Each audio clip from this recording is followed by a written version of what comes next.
اس سال طوفانی بارشوں کے بعد مختلف برساتی نالوں میں جو سیلاب آیا تھا اس نے اکثر دریائے چترال کا راستہ بند کیا اور پانی نے آبادی کا رخ کر کے بڑے پیمانے پر نقصان پہنچایا۔ گرب چشمہ کی سڑک پر ایک خطرناک موڑ ہے جہاں سیلاب کی وجہ سے حفاظتی دیوار بھی ٹوٹ گیا، مگر اسی موڑ پر سڑک اور آبادی کو ایک برساتی نالے سے بھی شدید خطرہ ہے۔ اس برساتی نالے میں اتنے اونچے پیمانے پر سیلاب آتا ہے کہ پل کے اوپر سے گزرتا ہے۔ نیشنل ہائی وے اتھارٹی کے مینٹیننس سیکشن کی جانب سے اس خطرناک موڑ پر برساتی نالے میں ایک حفاظتی دیوار تعمیر ہو رہی ہے۔ دریا میں تباہ شدہ حفاظتی دیوار بھی دوبارہ تعمیر کیا جائے گا جب پانی کا سطح کم ہو جائے۔ اس پروٹیکشن وال کی تعمیر سے نہ صرف آس پاس کی آبادی اور زیر کاش زمین کی حفاظت ہوگی بلکہ گرب چشمہ کا یہ سڑک بھی تباہی سے بچ جائے گا جو 50,000 آبادی کے رابطے کا واحد ذریعہ ہے۔ اس حفاظتی دیوار پر علاقے کے لوگ نہایت خوش ہیں اور NHA کا شکریہ بھی ادا کرتے ہیں کہ ہم NHA والوں کا تہہ دل سے شکریہ ادا کرنا چاہتے ہیں کہ انہوں نے بر وقت کارروائی کی اور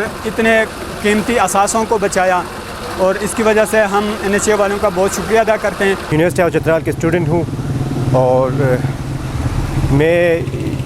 یہ جو روڈ بن رہے ہیں یہاں پہ اس کے حوالے سے کچھ کہنا چاہتا ہوں۔ تو سب سے پہلے میں NHA والوں کا شکریہ ادا کرنا چاہتا ہوں کہ انہوں نے بہت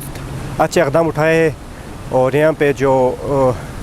پروٹیکشن وال جو بنا رہے ہیں یہ بہت اچھے اقدام ہیں، اسی لیے NHA والوں کا شکریہ۔ یہاں پر کام ہو رہا ہے، اچھا کام ہو رہا ہے۔ مقامی لوگوں کا کہنا ہے کہ بونی سڑک کی کشادگی کے دوران ٹھیکیدار نے بڑے بڑے پتھر اور سارا ملبہ دریا میں پھینکا تھا، جس کی وجہ سے دریائے مستوج نے اسی جگہ دریائے لٹکو کا راستہ بند کیا جہاں ایک سنگم پر یہ دونوں دریا ملتے ہیں، اور یہاں پر دریا کی پانی جمع ہو کر سنگور بجڈگر کی تباہی کا باعث بنا۔ مقامی لوگ یہ بھی مطالبہ کرتے ہیں کہ جہاں دریا کے ساتھ سڑک کے کنارے کمزور ہو وہاں بھی حفاظتی دیواریں تعمیر کی جائے تاکہ سیاحوں کے ساتھ ساتھ مقامی لوگوں کی جان و مال کی بھی حفاظت یقینی بنایا جا سکے۔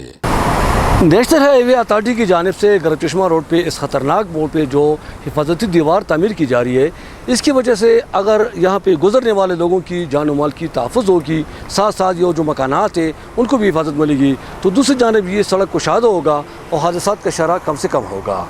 حمزہ Gul Farooqui, international correspondent, voice of Germany, Chitral.